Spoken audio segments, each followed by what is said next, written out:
Hello, everybody. It's Ed Rosenberg, and this evening I am once again with Cynthia Stine. Cynthia, how are you? Hi, everybody. Hi, everybody. What's doing? And I hope you all like my background. I got some good feedback about it, so thank you very much. Here we go. So we've all been busy, unfortunately. Amazon is really tightening the screws on so many things. I've seen a lot of safety complaints. What exactly does Amazon mean by a safety complaint, Cynthia? Well, what they used to mean was that they were genuinely concerned about some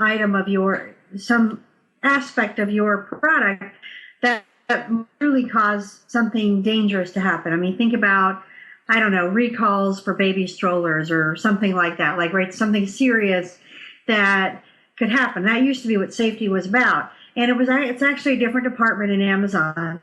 But seller performance has gotten involved in safety lately, and we don't know why. And they're looking at it really differently. So they're looking at it as another aspect of product quality. And so what happens is they suspend people for safety. And when you go to look at the complaint, like, oh, why are they concerned about the safety of this product? It's usually something very ridiculous. Like they need to really work on the algorithm because it's getting a lot of people for stupid reasons right now. And like I had a guy where the company sells candy, right? And they had candy in a big bag, but inside the bag it wasn't individually wrapped. And so the guy said, "Well, I didn't feel safe." And so he wanted his money back, right? Because the individual pieces weren't wrapped. And they never are wrapped in this particular kind of candy. But okay, so literally this guy, my client, has his listing shut down because one said, I didn't feel safe. That is how ridiculous the algorithm is right now. And yet when you respond to Amazon, you can't say, you guys are absurd. This is really stupid. The other thing that's tough is that, like, a lot of my supplement guys are getting shut down. Like, we had a whole bunch of Forskilling guys get shut down. And it was because people were complaining that the product made them nauseous. And yet this is a known side effect of this supplement. Like, that's actually how you know it's working, right? Because you actually had a reaction. And so it's not a dangerous side effect. It's a known side effect. And the regular safety team would never have shut them down for that. So this is, again, about Amazon wanting to reduce the number of returns and complaints on a product. And yet when you look at something like Forskilling, you just really can't, because a certain percentage of the population is just going to be sensitive to it, And so, the solution, if you get a reaction to Forskilling, is to stop taking it. And so we've had some very frustrated clients. And, what we've discovered is that you have to write your plan of action really like it's a product quality issue, and how are you going to reduce the number of complaints. So that's what I mean. That's what I mean by safe. The safety isn't the way it used to be or it should be, and right now it's the algorithm is too tight or whatever. It's catching too many people that really don't deserve it. And like I said, I mean, like, every single Forskilling guy pretty much went down, and it's like, why? This is a known side effect. So, When do they get suspended, or when is it just the listing shut down? usually if their account is in good shape, they'll get their listing shut down. But if they already have other performance notifications, other issues, other product quality issues, then they'll get shut down. So yeah, that's the other thing too, to have somebody literally have their account shut down for something as ridiculous as that. Again, that's really upsetting, but that's the way Amazon works, right? So if you have a very clean account and this is your only complaint, you may just lose your listing and then eventually get it back.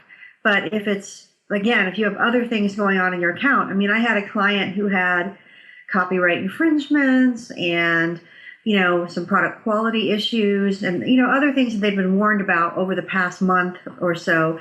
And so I just felt like this was probably just the straw that broke the camel's back. Right. So you're saying that if you get a safety complaint, you shouldn't like get a letter from the manufacturer that it's safe, or just treat it exactly like an inauthentic.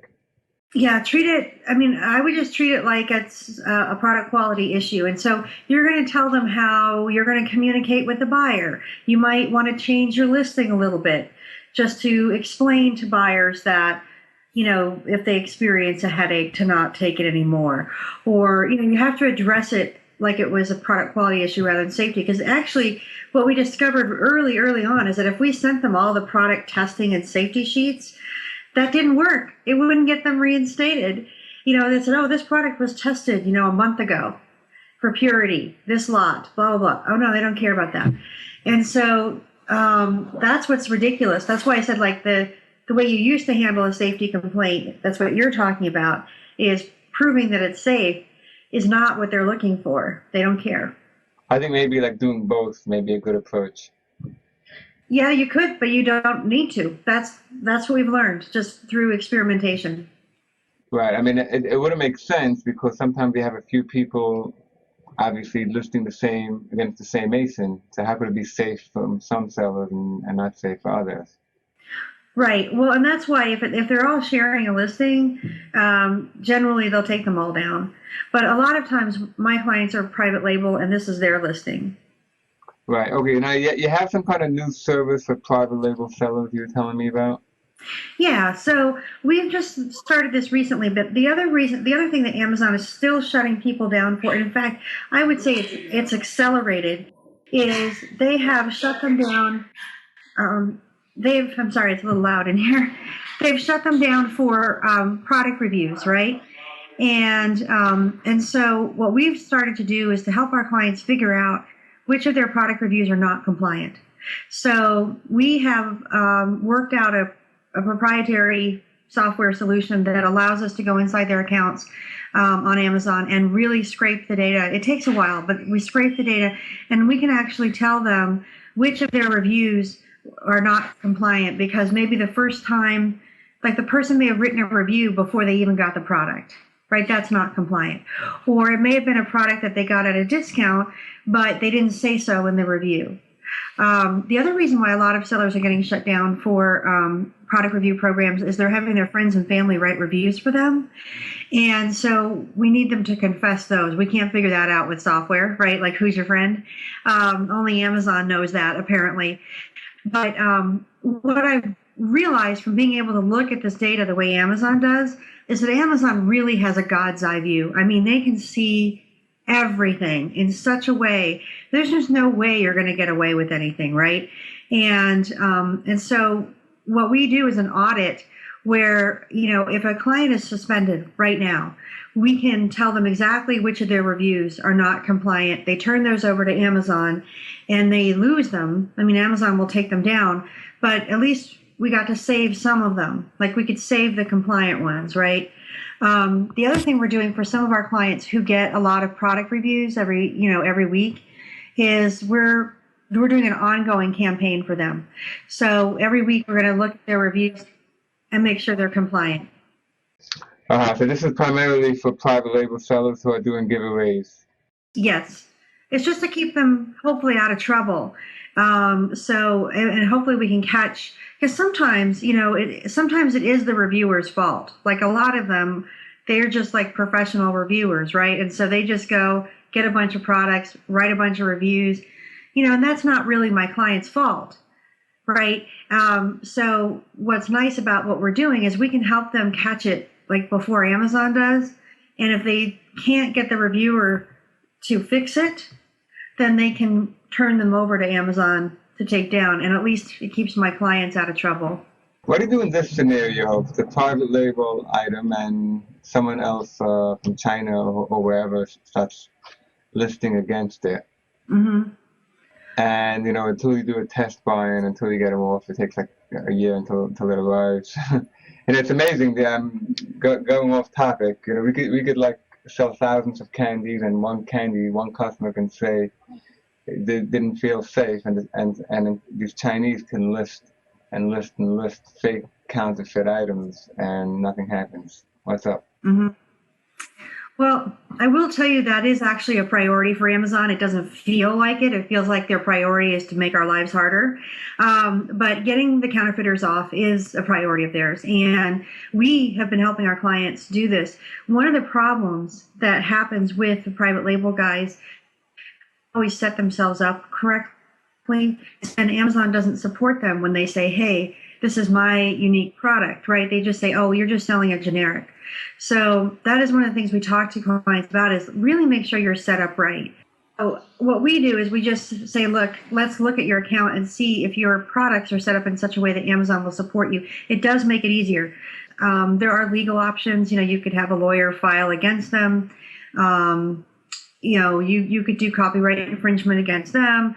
I usually start with policy violation disaster, and that's where, like you said, you do a test buy, and then you take a picture of it, and you say, hey, this is not my product. This is not what we're selling. And usually, not always, Amazon will send them a warning. And for a lot of sellers, that's enough to get them off. Now, if someone who's really persistent, they're going to stay there until Amazon shuts them down. Right, but what I was getting to before is how about the reviews they leave against your product because they're buying it from somebody in China. It's fake, but they can sell 100 pieces in the meantime, and they can kill your ASIN. Yes, and that's one of the problems with that. Unfortunately, there's no way to really say, oh, well, wait, that was his product, not mine. Right, because even when they take them off, they're not going to pull off those private reviews. Not necessarily. Not if they feel they're compliant. So but if they eventually kick off that seller, so for real counterfeit, so then all the sales against that Chinese seller should be removed from the feedback, and I'm sure it's not. I don't think it is. I think you're right. But one of the things you can do when somebody leaves a negative review and it's not yours, like you can look and say, well, they didn't buy it from me, right? They bought it from someone else on this listing, is you can leave a comment under the product review and you can say, hey, Mr. Buyer, I'm really sorry you had this bad experience. I looked in our list and I see that you did not buy it from us, but I recommend that you contact the seller that you bought it from and, see if you can get a refund or, what I mean? If you're proactive, at least when somebody reads the review, they'll see your response to it and they'll know that that was not yours. It'll lower your star ranking. Yes, there is no way around that. Right, okay. One final thing, Cynthia, what are you learning by doing these product review audits? Okay, so here's what I'm learning. I'm learning that most of my clients are really, really guilty. Some of the ways that they've conducted product reviews are just so wrong. I had one gentleman who said, I hired some guys to write some blogs and a few reviews for me. He said a few. When we actually did the audit, we discovered that it was literally thousands of fake reviews that he had paid to have written. And so I guess that's one thing I would tell people is to really understand that Amazon can see everything because I could see it. Do you know what I mean?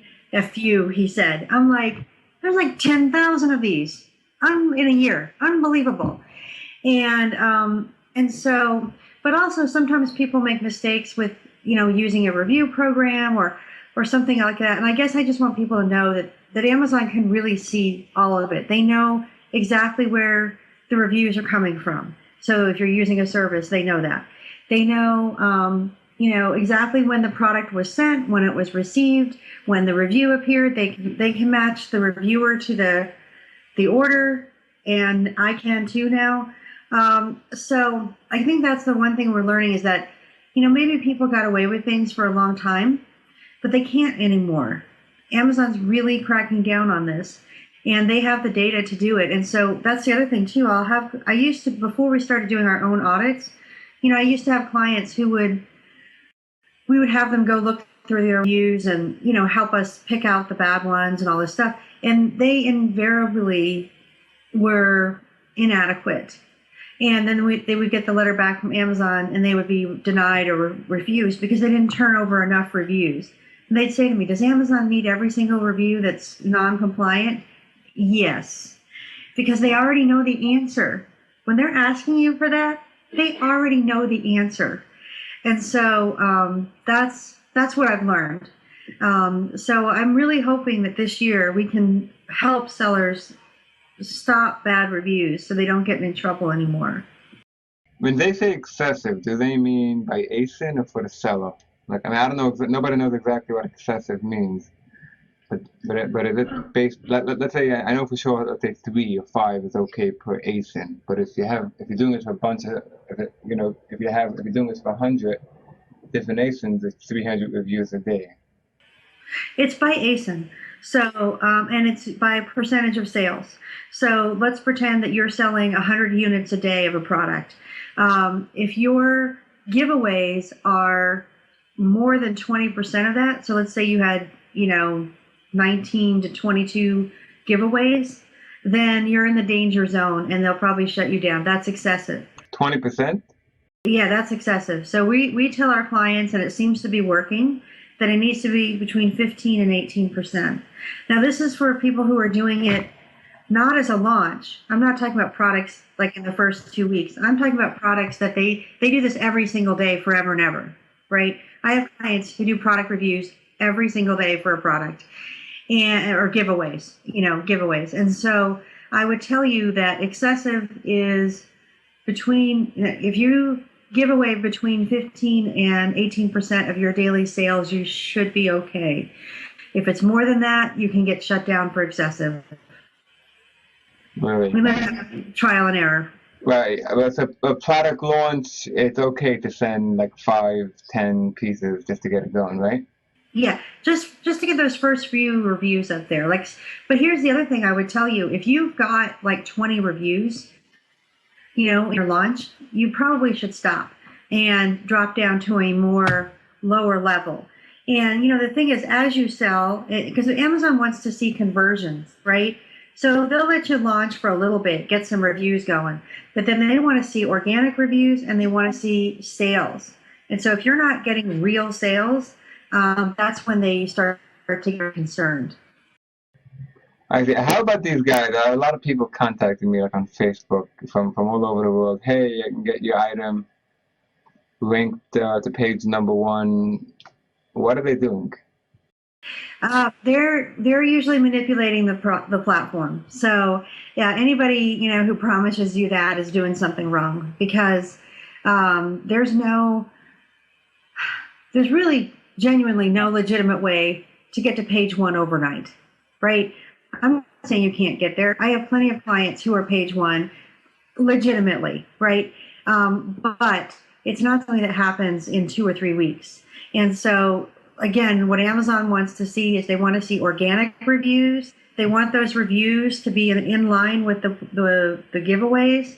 So in other words, if your giveaways are all saying 5-star, 5-star, and you really want them to be honest and reflect the experience of the actual buyer. And most buyers are going to leave, even when they're happy, they're going to leave 3, 4, 5-star reviews, right? So that's something to think about as well. I think I got a little off track here. Okay. Oh, the guys who say, "Oh, I can get you there overnight," they're cheating the system. I mean, I could tell you probably 5 different ways to do it wrong, and they're probably doing all of them. And Amazon will catch you. Oh yes. Yeah, that's the thing. I see it all the time. Right. Okay. So I guess that wraps it up, Cynthia. Anything else you'd like to add? Yes. How can I depress my listeners even more? No, I'm just kidding. No, that's really it for now. But I just want to let you know that we are getting a handle on all of these, the safety issues, the product reviews. I think we're going to be able to really help sellers before they get suspended, which is my goal. All right. Okay. I appreciate it, Cynthia, and like always, we'll keep in touch. Thank you so much. Okay, bye. Bye.